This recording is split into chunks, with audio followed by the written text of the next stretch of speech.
ఓం శ్రీ పరమాత్మనే నమః. మహాత్ముడైన శ్రీరాముని చేతిలో కుంభకర్ణుడు నిహతుడగుట లంకాధిపతి అయిన రావణునకు మహా దుఃఖమునర్చెను. మహాబలశాలి అయిన కుంభకర్ణుడు మరణ వార్త విని రావణుడు అంతులేని శోకమున మునింగిపోయెను. రావణుని కుమారులైన దేవాంతకుడు, నరాంతకుడు, త్రిశిరాసురుడు, అతికాయుడు పినతండ్రి మృతికి మిగుల దుఃఖపడిరి. తమ సోదరుడైన కుంభకర్ణుడు నిహతుడైనందులకు మహోదరుడు, మహాపార్శ్యుడు ఎంతో శోకము పొందిరి. రావణుడు, ఓ కుంభకర్ణ, నీవు నాకు కుడి భుజము వంటివాడవు, నీవు ప్రళయకాల రుద్రుని వంటివాడవు, నీవు వజ్రాయుధ ప్రహారమును కూడా కించిత్తు బాధ కలిగింప జాలని వాడవు. కాని రామబాణానికి నేల కొరిగితవి. దేవతలందరూ నీ మరణ వార్త విని పరమ సంతోషము పొందుచున్నారు. ధీశాలి అయిన విభీషణుడు చెప్పిన మాటలు పెడచెవిన బెట్టి తిని, అందుకే నేను నిన్ను ప్రహస్తుడను కోల్పోయి తిని. నా మేలు గోరిడి విభీషణుని నేను దూరము చేసుకొంటిని అని రావణుడు అంతులేని శోకములో మునింగిపోయెను. కుమారుడైన త్రిశరుడు తండ్రి శోకమును చూచి, మహారాజా, పినతండ్రి హతుడగుట విధి నిర్ణయము. నీ వంటి మహారాజులు విలపింపరు. నీవు దేవదానవులను పెక్కు పర్యాయములు జయించితివి. శ్రీరాముని అవలీలగా జయింపగలవు. బ్రహ్మదేవుడు అనుగ్రహించిన శక్తి కవచములు, ధనుర్బాణములు నీ కడగలవు. నీ రథము అద్భుతమైనది, శత్రు భయంకరమైనది. ఏ ఆయుధమును చేపట్టకయే నువ్వు విజయము సాధింపగలవు. రాక్షసరాజైన రావణుడు త్రిశరుని వచనములు విని ఊరట చెందెను. త్రిశరుడు, దేవాంతకుడు, నరాంతకుడు, అతికాయుడు, రావణుని కుమారులు యుద్ధమునకు వెళ్ళెదమని నిశ్చయించుకొనిరి. రాక్షస శ్రేష్ఠులు, ఇంద్రుని అంతటి పరాక్రమశాలులు, మహావీరులు అయిన ఆ రావణుని సుతులు, యుద్ధ విద్యలలో ఆరితేరినవారు, మహా తపస్సంపన్నులు. వారంతా శత్రు సైన్యములను మర్దించిన వారు. అట్టి కుమారులతో పరివృతుడై ఉన్న రాక్షసరాజు తన పుత్రులను ఆభరణములతో అలంకరించి అక్కున చేర్చుకొని శుభాశిస్సులతో యుద్ధమునకు పంపెను. వారికి తోడుగా తన తమ్ములైన మహాపార్శ్యుడు మహోదరుడును వారి రక్షణార్థమై వారి వెంట పంపెను. వారంతా గుర్రములు, ఐరావతములు, రథములు ఎక్కి రావణునకు నమస్కరించి యుద్ధమునకు బయలుదేరిరి. వారి వెంట మేలు జాతి గుర్రములతో అనేక ఆయుధములతో నల్లని మేఘముల వలె విలసిల్లుచున్న అనేక మంది రాక్షస యోధులు యుద్ధమునకు బయలుదేరిరి. మహాబలశాలులైన ఆ రాక్షస యోధులు అత్యుత్సాహముతో గజాశ్వరథ బలములతో మహా ఆయుధములు చేబూని మండుచున్న అగ్నుల వలె యుద్ధ భూమికి చేరిరి. వానర యోధులు వారిని చూచిన వెంటనే దిక్కులు పిక్కటిల్లినట్లుగా సింహనాదములు వనర్చిరి. రాక్షస వీరులు వానర వీరులు మధ్య ఘోరమైన యుద్ధము ప్రారంభమయ్యను. వానర రాక్షస యోధులు పరస్పరము జయింపగోరిన వారై ఒకరినొకరు పడగొట్టుకొనుచుండిరి. ఉభయ పక్షముల వారు రక్త సిక్తములయ్యిరి.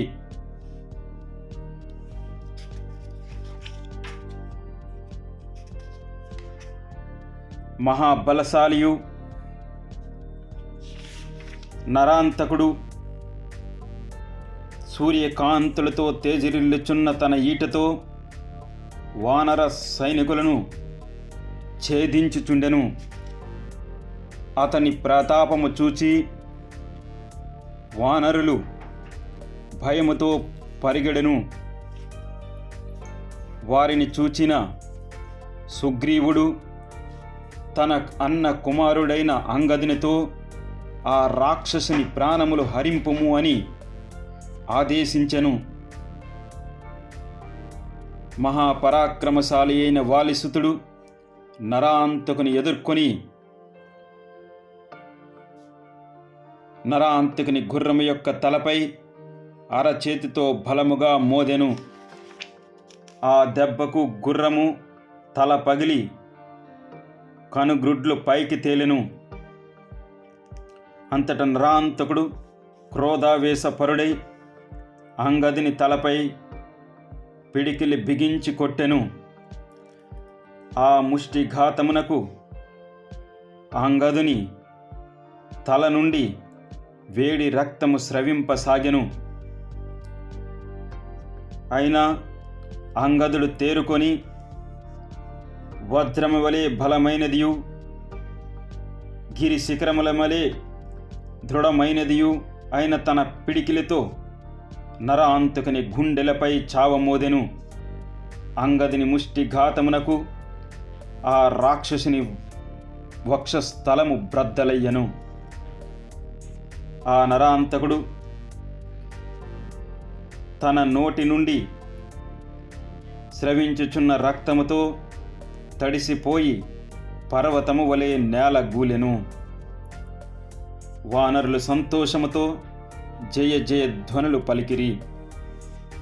నరాంతకుడు అంగదుని చేతిలో హతుడొగట జూచి దేవాంతకుడు, త్రిశరుడు, మహోదరుడు ముగ్గురు కలిసి ఒకేసారి వాలి సుతిని మీదకి విజృంభించిరి. ఆ ముగ్గురు రాక్షసులను దూసుకొని అంగదుని పైకి వచ్చుచుండుట చూచి అంగదుడు ఒక మహావృక్షమును పెకిలించి వారిపైకి విసిరెను.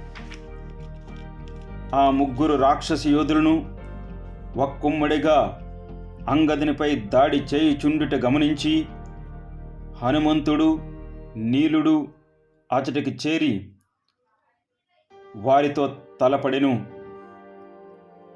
దేవాంతకుడు హనుమంతుని గమనించి అతని వైపునకు వెళ్ళెను. మహావీరుడును అయిన మారుతి ఆ దేవాంతకుని ముష్టిఘాతములతో నుగ్గు గావించెను.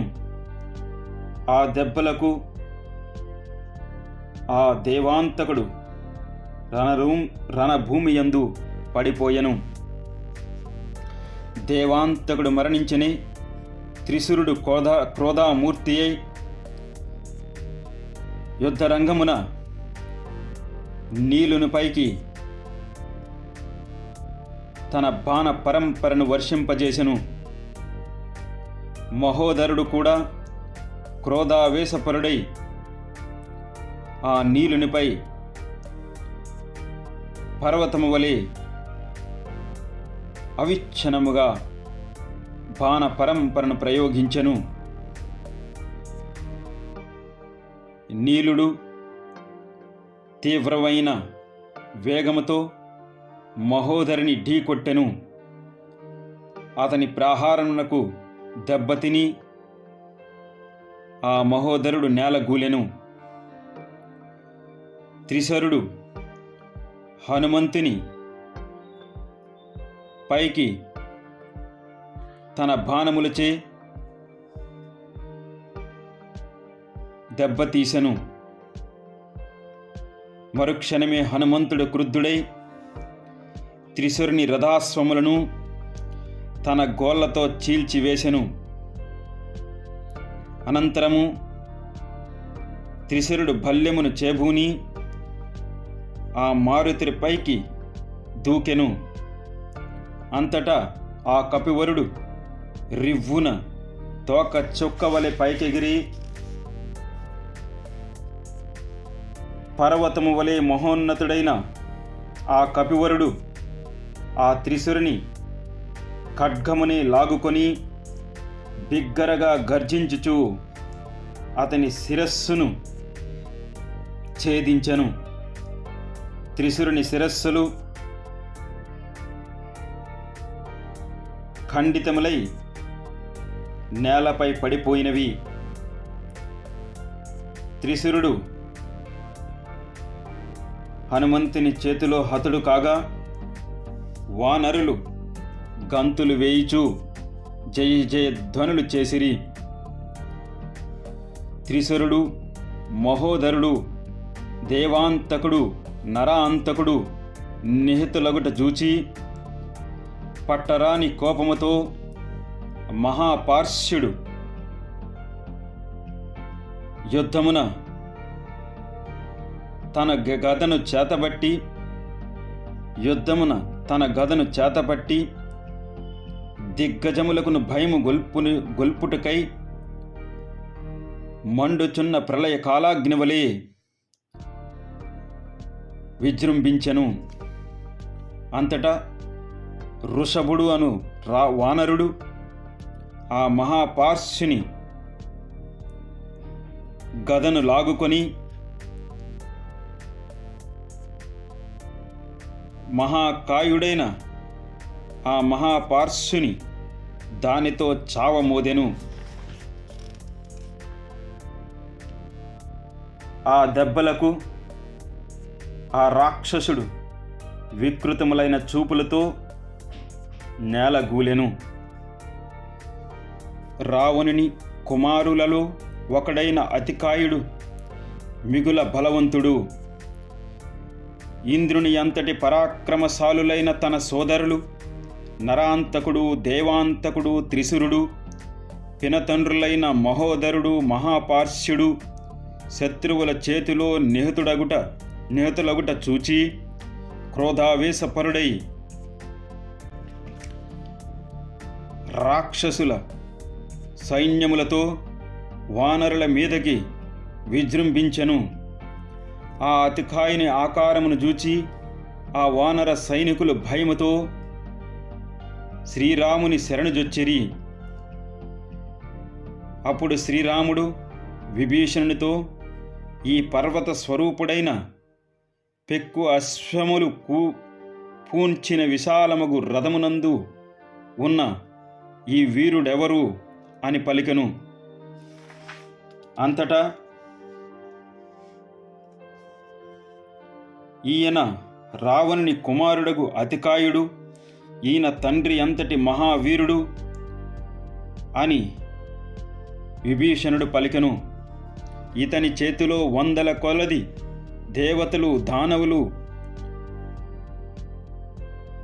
ఓటమి పాలైరి. పురుషోత్తమ రామ, వెంటనే ఇతని పనిభట్టుడు లేదా వానర సైన్యములను దెబ్బ తీయగలడు అని పలికెను. ఆ భీకరాకారుడైన అతికాయుడు కుముదుడు, ద్వివుదుడు, మైందుడు, నీలుడు, శరభుడు మున్నగవారు అనేక మంది వానరుల ప్రయోగించిన వృక్షములను, పర్వత శిఖరములను పడగొడుతూ యుద్ధరంగమున ఆ కపయోధులను గట్టిగా ఎదుర్కొని సరాసరి రాముని సమీపించి గర్వోన్మత్తుడై ఇట్లు వచించెను. యుద్ధ విద్యలయందు గట్టిగా కృషి చేసిన వారు మాత్రమే నాతో పోరు సల్పగలరు. నేను మిగతా వారిని ఎదిరింపను, నేను వారి జోలికి పోను అని గర్వోన్మత్తుడై వచించెను. అందుకు రాముని ప్రక్కనే ఉన్న లక్ష్మణుడు కుపితుడై ముందునకు లంఘించెను. క్రుద్ధుడై ఉన్న లక్ష్మణుడు తన బాణములు తీసుకొని చాపమును సంధించి ధనుష్టాంకారమును గావించెను. ఆ శబ్దములకు అన్ని దిక్కులయందు పర్వతములు ప్రతిధ్వనించెను. రావణుని కుమారుడు మిగుల బల పరాక్రమశాలి అయిన అతికాయుడు ఆ లక్ష్మణుని చూచి, సౌమిత్రి, నీవు బాలుడవు, నా బాణముల ధాటిని హిమపర్వతము గాని అంతరిక్షము గాని తట్టుకొనజాలవు. నీవు వ్యర్థ ప్రయత్నము మాని నీ ప్రాణములను కాపాడుకొనుము అని పలికెను. రోషముతో బలగర్వముతో అతికాయుడు పలికిన మాటలు విని లక్ష్మణుడు, దురాత్ముడా, ప్రగల్భ వచనములు మాని నాతో యుద్ధము చేయుము అని పలికెను. అతికాయుడు లక్ష్మణుని మధ్య భీకర యుద్ధము సాగెను. మహాపరాక్రమశాలి అయిన లక్ష్మణుడు బాణములను ఎక్కుపెట్టి వేగముగా సంధించెను. వెంటనే అతికాయుడు కూడా శరములు సంధించుతూ వారి బాణములను తుత్తునీయలు గావించెను.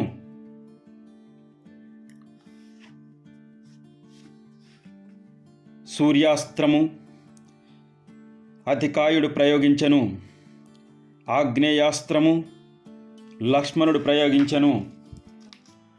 ఐశికాస్త్రమును అతికాయుడు ప్రయోగించెను. ఐంద్రాస్త్రమును లక్ష్మణుడు ప్రయోగించెను.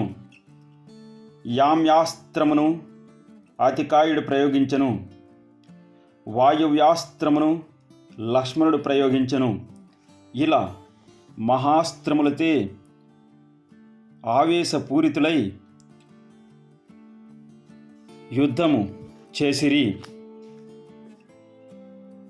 సౌమిత్రిచే ప్రయుక్తములైన బాణములు అతికాయుని చేరి అతని కవచముపై పడెను. అయినను ఆ కవచము చెక్కు చెదరలేదు. సౌమిత్రి ఇట్లు బాణములను వర్షించుచున్నప్పటికీ మహాబలశాలి అయిన అతికాయుని దుర్భేద్యములైన కవచములను ఆ శరములకు ఏమాత్రము వ్యధ చెందలేదు. లక్ష్మణుడు తీవ్రమైన పట్టుదలతో అతికాయును చంపుటకై బాణములను గురిచూసి కొట్టుచుండెను. అయినను ఆ రాక్షసునికి ఎటువంటి బాధను కలిగింప లేకపోయెను. అప్పుడు వాయుదేవుడు ప్రత్యక్షమై లక్ష్మణుని కడకు వచ్చి, సౌమిత్రి, ఈ రాక్షసునికి బ్రహ్మ ఇచ్చిన వరము ఇతని కవచము, అది అభేద్యము. ఏ శస్త్రములుచే ఈయన చావడు. అందువలన నీవు బ్రహ్మాస్త్రముచే దాడి చేయుము అని పలికెను. వాయుదేవుని మాటలు విన్న లక్ష్మణుడు మంత్రపూర్వకముగా బ్రహ్మాస్త్రమును అతికాయునిపై సంధించెను. ఆ మహాస్త్రమును సంధించినంతనే సూర్యచంద్రులు, మహాగ్రహములు, నలుదిక్కులు, ఆకాశము క్షోభకు గురి అయ్యెను. భూమి కంపించెను. ఆ బ్రహ్మాస్త్రము తన మీదకు దూసుకొని వచ్చుచుండుట గమనించిన అతికాయుడు అనేక పెక్కు బాణములతో కొట్టెను. అతికాయుడు ఏమాత్రము తొనకక బెనకక ఈటెలతో, కత్తి, గద, బల్లెము, గండ్రగొడ్డళ్లతో ఆ ఆయుధమును కొట్టెను. అయినను ఆ ఆయుధము, ఆ బ్రహ్మాస్త్రము అన్ని ఆయుధములను నిర్వీర్యమనర్చి అతికాయును సమీపించి ఆ అతికాయుని శిరస్సును ఖండించెను. బ్రహ్మాస్త్రముచే ఖండితమై హిమపర్వత శిఖరము వలె ఆ అతికాయుడు నేలగూలెను. దుర్జయుడు మిగులు బలశాలి తమకు శత్రువు అయిన అతికాయుడు మృతి చెందగా వానరులెల్లరూ ఎంతయో సంతోషించిరి. లక్ష్మణుని వేనోళ్ళ కొనియాడిరి. తరువాతి శ్లోకాలు రేపు విందాం. జై శ్రీరామ్.